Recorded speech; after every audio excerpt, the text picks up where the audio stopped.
Saludándoles en el amor del Señor, deseando ricas y abundantes bendiciones del cielo hacia sus vidas.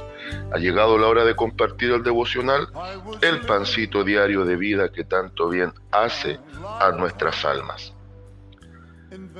Corresponde ya estudiar las secciones finales del capítulo 5 de primera carta de Juan. Ya hemos visto la primera sección donde Juan presenta la temática de aquella fe que es capaz de vencer al mundo. Esa fe en el Hijo de Dios, esa fe en el nombre que es sobre todo nombre, y esa fe de amor y relación que hoy por hoy tenemos como Hijo de Dios con Cristo a través del poder y la presencia permanente del Espíritu Santo en nuestras vidas. Ahora corresponde observar respecto del testimonio de Cristo y el conocimiento de la vida eterna. El testimonio de Cristo se sustenta en el testimonio del Espíritu Santo que dio de Cristo. Voy a solamente ahora contextualizar el testimonio del Espíritu Santo y después vamos a tener nuestra lectura. Primera de Juan, capítulo 5, versículo 10 al 12. Y después voy a leer algunos versículos de la segunda sección que va desde el 13 al 21. En realidad en este caso sería ya la tercera sección, ¿sí? La tercera sección, donde habla del conocimiento de la vida eterna. Entonces, comienza esta segunda sección desde el versículo 6, donde Juan presenta el testimonio del Espíritu. Para que haya un testimonio fidedigno, creíble y transformador de la obra de Cristo hecha acá en la tierra, el testimonio comenzó allá en el cielo, y ahora el Espíritu Santo revela como testimonio lo que Dios haría en la persona de su Hijo. Así como el Padre, el Hijo, que antes era el Verbo, y el Espíritu Santo son uno, concuerdan y dan testimonio, aquí en la tierra, si vemos el versículo 8, dice que tres son los que dan testimonio: el espíritu, el agua y la sangre. Estos tres concuerdan. La idea del agua y la sangre también tiene la idea de la iglesia. ¿Cómo se lo compruebo? Muriendo en la cruz el Maestro, una vez que atravesaron su corazón, fluyó del sueño, del dormir de la cruz de Cristo, surgió su mujer, la iglesia, con testimonio de sangre y agua. Así también equivale a cuando Dios hace entrar en sueño profundo a Adán, y del costado de Adán, de una de sus costillas, Dios forma a la mujer. Hay una equivalencia y un paralelismo directo. El sueño de Adán, desde el costado, surgió la mujer. Desde el sueño de muerte de la cruz del Maestro, fluye sangre y agua como testimonio de la mujer, la iglesia, que nacía del costado y del corazón de Dios en la persona de su Hijo. Por eso ahora me voy a centrar en los versículos principales de la meditación del día de hoy. Y quiero meditar bajo el tema: el testimonio que trae conocimiento de vida eterna. El testimonio que trae conocimiento de vida eterna.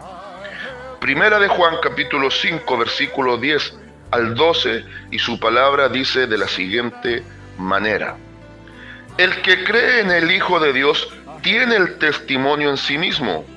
El que no cree a Dios le ha hecho mentiroso, porque no ha creído en el testimonio de Dios, en el testimonio que Dios ha dado acerca de su Hijo. Y este es el testimonio, que Dios nos ha dado vida eterna, y esta vida está en su Hijo. El que tiene al Hijo tiene la vida. El que no tiene al Hijo de Dios no tiene la vida. Amén. Qué tremenda verdad bíblica. Solo en 3 versículos que hemos leído se encierra todo el peso de doctrina y todo el peso teológico, vale decir, del conocimiento de Dios y su palabra, que resumen qué significa la salvación. Creo que no hay forma más sencilla, como lo hace el Espíritu Santo inspirando a Juan, de enseñar esta verdad rotunda de en qué consiste la vida eterna. El Señor lo había dicho y también está registrado en el Evangelio de Juan, en el capítulo 17, versículo 3. Y esta es la vida eterna, que te conozcan a ti, el único Dios verdadero, y a Jesucristo a quien has enviado. Y este conocimiento de vida eterna es un conocimiento de relación. Es el mismo tipo de conocimiento que tuvo Adán hacia Eva cuando la conoció en intimidad sexual. Dios quiere que sus hijos le conozcan en intimidad espiritual.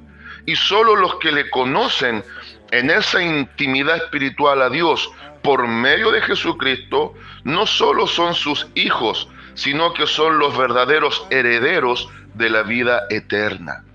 Y escúchemelo bien, amada iglesia, no es meramente un conocimiento intelectual o un conocimiento teórico, no. Hay quienes tienen conocimiento intelectual de Dios, pero eso no los condiciona como hijos. Hay quienes tienen un conocimiento parcial, un conocimiento ritual, un conocimiento religioso. Tienen un cierto nivel de conocimiento, pero sigue siendo en muchos casos teórico o incluso práctico, pero desde la religión misma, separada de Cristo. El conocimiento salvífico real, lo que asegura la salvación, es estar en condición de hijos, pero hijos que están en relación con el Padre por medio del conocimiento de intimidad con Cristo a través del Espíritu Santo y la palabra. Por eso escúchemelo bien, soy un hombre de Dios que no me cansaré y ser enfático en decirlo. Hay un matrimonio que no se puede divorciar, hay un matrimonio indivorciable y está fuera de toda discusión. Quien divorcia este matrimonio está más perdido que el diablo. El matrimonio indivorciable, inseparable es el Espíritu y la palabra, revelando el verdadero conocimiento de salvación. El Espíritu y la palabra, trabajando en el corazón del creyente genuino que está en condición de hijo de Dios. El Espíritu y la palabra, que están dando la intimidad diaria, increciendo, porque esto va de menos a más en la vida de todo aquel que entró en relación de hijo para con este Padre maravilloso. Por eso voy a leer desde el versículo 12. Por eso, en palabras tan sencillas, tan claras, Juan pone la condicionante. Esta es la gran condición para vida eterna. El que tiene al Hijo tiene la vida. Punto. Se acaba el debate. El que tiene al Hijo tiene la vida. Y ahora viene la enseñanza antitética, la enseñanza desde el opuesto, desde el contrario. Este era un método que usó muchas veces el Divino Maestro. Y obviamente Juan lo aprendió porque era un método usado por los rabinos. El que tiene al Hijo tiene la vida. Punto. Se acaba el debate. ¿Por qué? La respuesta es esta. El que no tiene al Hijo de Dios no tiene la vida. Tener o no tener la vida no depende de nosotros. Depende de si tenemos al Hijo de Dios en nosotros. ¡Yuhu! ¿Cómo tenemos al Hijo de Dios en nosotros? Que hayamos recibido a nuestro favor la obra que Él hizo en la cruz. Que en ese momento la fe activa la gracia de salvación y el poder de la sangre de Cristo que nos limpia de todo pecado. Ya lo decía a partir del 1:7 este mismo escritor en esta misma carta. Limpia todo nuestro ser, nuestros pecados, los limpia, nos faculta, nos permite poder estar limpios, valga la redundancia, en relación de hijo y en condición de salvos. 1:7, y lo voy a leer directamente, por favor, para que me ponga atención. Del 1 al 7 al 9. Pero si andamos en luz, como Él está en luz, tenemos comunión unos con otros. Y la sangre de Jesucristo, su Hijo, nos limpia de todo pecado. Si decimos que no tenemos pecados, nos engañamos nosotros mismos y la verdad no está en nosotros. No está en nosotros. Vale decir que, como explicaba, ahora estamos en una condición diferente. El pecado todavía tiene algunas áreas sensibles sobre nuestra naturaleza, pero ya no somos pecadores practicantes. Y ahora dice el versículo 9, si confesamos nuestros pecados, Él es fiel y justo para perdonar nuestros pecados y limpiarnos de toda maldad. Entonces, es sencillo el tema. ¿Tienes al Hijo de Dios?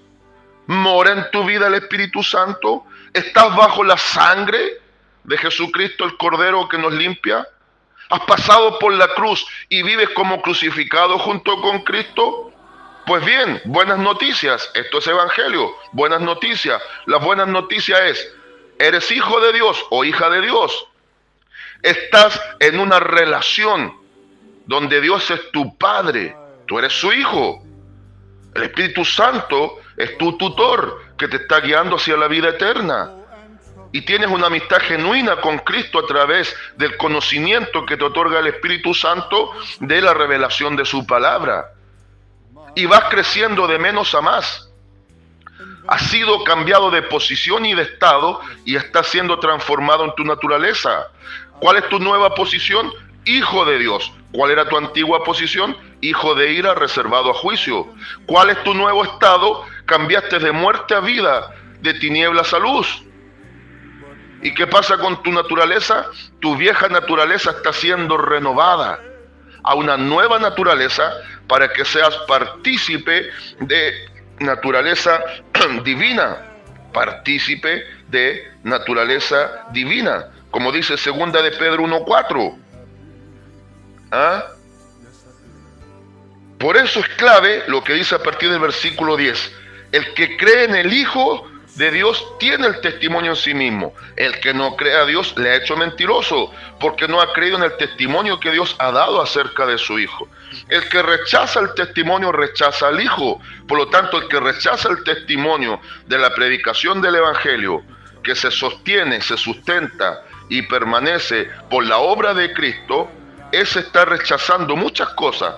El que rechaza el testimonio, rechaza la verdad, rechaza el amor de Dios, rechaza la justicia de Dios, por lo tanto, está trayendo juicio para sí mismo, juicio de condenación. Por eso es sencillo. ¿Tienes al Hijo? Tienes todos los beneficios que te decía recién. Por eso dice, y este es el testimonio que Dios nos ha dado, vida eterna, y esta vida está en su Hijo. Por eso ahora dice, tienes al Hijo perfecto, todos los beneficios que te nombré y muchos más. Pero en la contraparte, en la parte antitética, en la parte de la comparativa, la inversa, el que no tiene al Hijo de Dios no tiene la vida, porque no tienes en ti el amor de Dios que es para salvación, no tienes en ti la verdad que te liberta, no tienes en ti la justicia que Cristo imputó y recibió Él para librarte a ti y a mí. Por lo tanto, estás en condenación. Y ahora, desde el versículo 13 al versículo 21, Juan va a hablar de el conocimiento de la vida eterna. Y voy a leer algunos versículos a partir del 13. Dice, estas cosas os he escrito a vosotros que creéis en el nombre del Hijo de Dios. Perdón. Para que sepáis que tenéis vida eterna y para que creáis en el nombre del Hijo de Dios. Y esta es la confianza que tenemos en Él, que si pedimos alguna cosa conforme a su voluntad, Él nos oye. Y si sabemos que Él nos oye en cualquiera cosa que pidamos, sabemos que tenemos las peticiones que le hayamos hecho. Si alguno viera a su hermano cometer pecado que no sea de muerte, pedirá y Dios le dará vida. Esto es para los que cometen pecado que no sea de muerte. Hay pecado de muerte por el cual yo no digo que se pida. Dios le bendiga. Voy a hacer un pequeño paréntesis. En este sabías que voy a enseñar con la ayuda del Señor que no solo hay un pecado de muerte, sino que hay 5 pecados de muerte. Atención con lo que voy a decir. Hay por lo menos 5 pecados de muerte. Pero dentro de esos pecados solo hay uno que literalmente es el pecado imperdonable en todo sentido de la palabra. Los otros 4 igual llevan a condenación, pero dentro de estos 5 hay uno que terriblemente siempre hemos considerado como que fuera el único. Pero vamos a descubrir que hay 5 tipos de pecados que llevan a muerte. Ahora, en esta sección sigue enfatizando Juan el apóstol la importancia del conocimiento correcto de Dios en la persona de su Hijo, que nos faculta para vida eterna. Y eso da confianza en la permanencia, que va a ser la temática al cierre, permanecer en la doctrina de Cristo. Ya mañana estaremos meditando en eso. Pero ahora tenemos el conocimiento de la vida eterna. Y ese conocimiento nos lleva a un crecimiento. Conocimiento lleva a crecimiento. Conocimiento y crecimiento llevan finalmente a vivir una vida en confianza, en descanso, sabiendo que Dios nos conoce, que nosotros le estamos conociendo día a día, y que la relación de padre a hijos y de hijos hacia el Padre es el testimonio del amor de Dios expresado por medio de la cruz de Jesucristo el Señor y revelado a través de la Santa Escritura por medio de la inspiración del Espíritu Santo a hombres que escribieron tal como Juan, para que nosotros sepamos y entendamos claramente en qué consiste la salvación del alma humana. Una conclusión, un consejo, una consigna. Conclusión. Tener al Hijo es tener la vida. No tener al Hijo es muerte. Por lo tanto, solo la obra de Cristo, que llega a la vida del ser humano en testimonio fiel, es lo que marca la diferencia. Consejo. Vivamos un evangelio teórico práctico, entendiendo que esto no es solo un conocimiento superficial, ritualista, religioso o meramente intelectual de Dios. Para eso el mundo está plagado de esa gente, y para eso el infierno está lleno de ese tipo de personas. Al cielo solo llegarán los obedientes que han rendido su voluntad a Dios y han estado en esta relación real de conocimiento, de intimidad, de relación genuina como hijos del Dios Altísimo. Y ahora nos corresponde dar un testimonio de vida transformada, como Cristo dio un testimonio de vida entregada a favor nuestro. Consigna. La vida eterna se sustenta en nuestra relación con el Hijo de Dios. Saludos de paz, amor y bendición desde Longaví a cada uno de ustedes. Oh, yes, I do.